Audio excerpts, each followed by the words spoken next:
तो आपण मैंने जानते कि राज्य रे बीजेपी सरकार गठन आ बीजेपी सरकार गठन पर बीजेपी सरकार जे कि आमर वर्तमान मुख्यमंत्री रही मोहन चरण माझी श्रीजुक्त मोहन चरण माझी से घोषणा करथिले कि जदि बीजेपी सरकार एथर आम ओडिशा रे आसीगला ताहले जो माने 1000 टंका भत्ता पाउछंती से मानकर भत्ता को आमे 3000 टंका लेखाएं करदेबू। ताहले जदि आमे कहिबा निर्वाचन विजयी होईची बीजेपी बा मोहन चरण माझी वर्तमान मुख्यमंत्री अछंती हेले ए पर्यंत कौनसी गरीब लोक मानकू किछि भी सुविधा सुजोग मिल पारि नाही बा भत्ता टंका मिल पारि नाही। एवं वर्तमान जहाँ सूचना आसुची कि मोहन चरण माझी घोषणा करिसंती कि अगस्त 15 तारिख रे जेउ मानकू भत्ता टंका पाई नाहती से मानकू भत्ता टंका मध्य दिया जिवो। सरकार तरफ यही घोषणा आसीची कि अगस्त 15 तारिख रे भत्ता टंका जेउ माने पाई नाहती सेही मान लोक मानकू भत्ता टंका दिया जिवो बोली। हेले जदि आमे कहिबा समस्त गरीब श्रेणीर लोक माने समस्ते अपेक्षार अछंती कि 1000 टंका जो भत्ता टंका करा जायछि कि से टंका केबे 3000 टंका रे परिणत हेब। मोहन चरण माझी जो कथाटी कहिथिले सेही कथाटी कोन सत हबो कि समस्ते वर्तमान जदि आमे कहिबा अपेक्षार अछंती हेले वर्तमान सेही कथा किछि भी सत हेई नाही किछि भी आसी नाही। तो एठी मु आपण मानको गुटे देखै देबी कि भत्ता टंका जो माने भी अप्लाई करी नाहती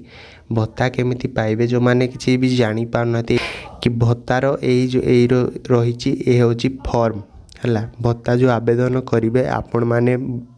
बुढ़ा बुढ़ी जो माने अछंती कि भत्ता जो माने अप्लाई करिवे से होछि यार फॉर्म बा जदि आम कह आप्लिकेसन ये देखु आपण मैंने देखी पारे भी स्पष्ट भाव कि ये लिखा जाइए देखु ये मधुबाबू पेंशन पाई दरखास्त फॉर्म देखु ये आपण मैंने जदि भी आपण मानकर ये पीडीएफ टी दरकार मत सहित कांटेक्ट करते पीडीएफ मुझे आपण मानक देदेवी या नहीं कि आपण मैंने भत्ता टंका पाई पारिबे बा भत्तारे आपण माने आवेदन करें। तो आपण माने देखंतु एमिति किछि पीडीएफ रही एवं तले भी मध्य एमिति किछि पीडीएफ रही बा ये होछि दरखास्त फॉर्म ए फॉर्म गुडी को आपण माने जत्ते बेले आवेदन करिवे ए फॉर्म गुडी को सही टाइम रे पूर्ण करिवे। देखंतु तापर भी मध्य किछि रही माने आवेदन किपरि करिवे बोली एई आवेदन जो गुडी को रही से गुड़ी को आपण मैंने पूर्ण करेंगे। देखु या पर भी वर्तमान देखी पारे जिते भी सब रही एगुड़ी को आपण मैंने पूर्ण करेंगे। जदि आपण मानकर बयस हो गला 60 वर्ष ताहले आपण मैंने यही फॉर्म टी को पूर्ण करिकी भत्ता पाई आवेदन मध्य करें।